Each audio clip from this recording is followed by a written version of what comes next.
کوئی چور ہے، کوئی ڈاکو ہے، کوئی لڑکیاں نچانے والا ہے، کوئی طلاق ہے، اور قرآن مجید کو پکڑ کے کہ میں اس کے مطابق قانون نافذ کروں گا، اور لوگوں کوئی ظالم نہیں آیا۔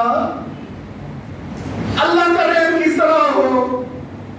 اللہ کہتا ہے کہ میرے قرآن مجید کو پکڑ کے رکھنا، وَهَذَا كِتَابٌ أَنزَلْنَاهُ مُبَارَكٌ، لوگوں یہ برکتوں والی کتاب ہے، اس کے مطابق قانون بنانا، زندگیاں گزارنا، اور دنیا میں بھی رحم کر دوں گا، قیامت کے دن بھی رحم کر دوں گا۔ پھر اللہ تبارک و تعالیٰ نے یہ بات کی، وَإِذَا قُرِئَ الْقُرْآنُ فَاسْتَمِعُوا لَهُ وَأَنصِتُوا لَعَلَّكُمْ تُرْحَمُونَ۔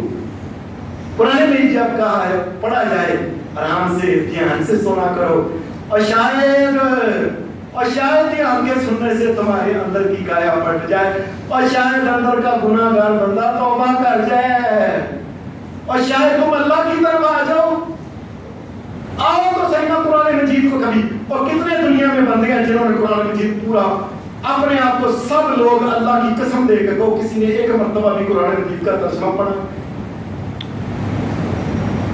اور کیا پڑھا ہے، کیا کیا دنیا میں؟ ایم اے کر کے، بی اے کر کے، ڈاکٹری کر کے، ایم بی بی ایس کر کے، فلاں فلاں پتہ نہیں کیا کیا کر گئے، پتیاں پڑھا دیتا، ڈاکٹری بنا کے فلانا آئی ٹی کرا دیا، اور قرآن مجید کا ترجمہ نہیں پڑھا۔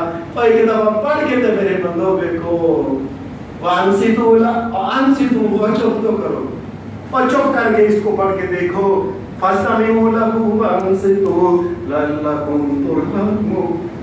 لوگوں تمہارے اوپر رحم اللہ تبارک و تعالیٰ کر دے گا، اس قرآن مجید کی طرف آؤ تو صحیح نا۔ پھر اللہ تعالیٰ کہتا ہے وَأَطِيعُوا اللَّهَ وَأَطِيعُوا اللَّهَ وَأَطِيعُوا اللَّهَ وَالرَّسُولَ لَعَلَّكُمْ تُرْحَمُونَ۔ لوگوں دنیا اور آخرت میں اگر کسی نے رحم اللہ کا لینا نا، اس کا ایک طریقہ ہے اللہ کی بات مانو، اس کے نبی کی بات مانو، بس